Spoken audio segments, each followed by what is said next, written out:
شروع اللہ کے نام سے جو تمام جہانوں کا مالک اور پروردگار ہے۔ محترم ناظرین، السلام علیکم ورحمۃ اللہ وبرکاتہ۔ کیا حضور اکرم صلی اللہ علیہ وآلہ وسلم پر جادو ہوا تھا؟ حضرت عائشہ رضی اللہ تعالیٰ عنہا سے روایت ہے، بنو زریق کے یہودیوں میں سے لبید بن عاصم نامی ایک یہودی نے رسول اکرم صلی اللہ علیہ وآلہ وسلم پر جادو کر دیا، یہاں تک کہ رسول کریم صلی اللہ علیہ وآلہ وسلم کو یہ خیال آتا کہ میں یہ کام کر رہا ہوں، حالانکہ آپ وہ کام نہیں کر رہے ہوتے تھے، حتیٰ کہ ایک دن یا ایک رات کو رسول اکرم صلی اللہ علیہ وآلہ وسلم نے دعا کی، پھر دوبارہ دعا کی، پھر تیسری بار دعا کی، پھر فرمایا، اے عائشہ، کیا تمہیں معلوم نہیں کہ جو کچھ میں نے اللہ تعالیٰ سے پوچھا تھا وہ اللہ تعالیٰ نے مجھے بتلا دیا ہے؟ میرے پاس 2 آدمی آئے، ان میں سے ایک میرے سرہانے بیٹھ گیا اور دوسرا میرے پاؤں کی جانب بیٹھ گیا۔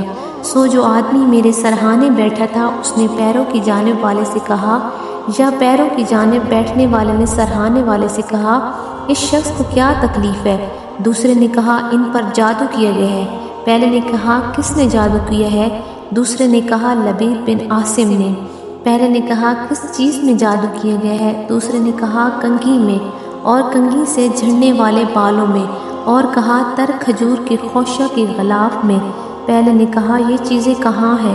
دوسرے نے کہا، ذی اورون کے کنویں میں۔ حضرت عائشہ رضی اللہ تعالیٰ عنہا نے کہا، پھر رسول کریم صلی اللہ علیہ وآلہ وسلم اپنے چند اصحاب کے ساتھ اس کنویں پر گئے۔ پھر آپ صلی اللہ علیہ وآلہ وسلم نے فرمایا، اے عائشہ، اللہ کی قسم، اس کنویں کا پانی مہندی کے پانی کی طرح تھا، اور وہاں کھجور کے درخت یتیم کے سر کی طرح تھے۔ حضرت عائشہ رضی اللہ تعالیٰ عنہا بیان کرتی ہیں، میں نے کہا، اے اللہ کے رسول صلی اللہ علیہ وسلم، آپ نے اس کو جلا کیوں نہیں دیا؟ آپ صلی اللہ علیہ وآلہ وسلم نے فرمایا، نہیں، اللہ تعالیٰ نے مجھے اچھا کر دیا اور میں لوگوں میں فساد بھڑکانے کو برا سمجھتا ہوں، اس لیے میں نے اس کو دفن کرنے کا حکم دیا۔ جزاک اللہ خیرا کثیرا۔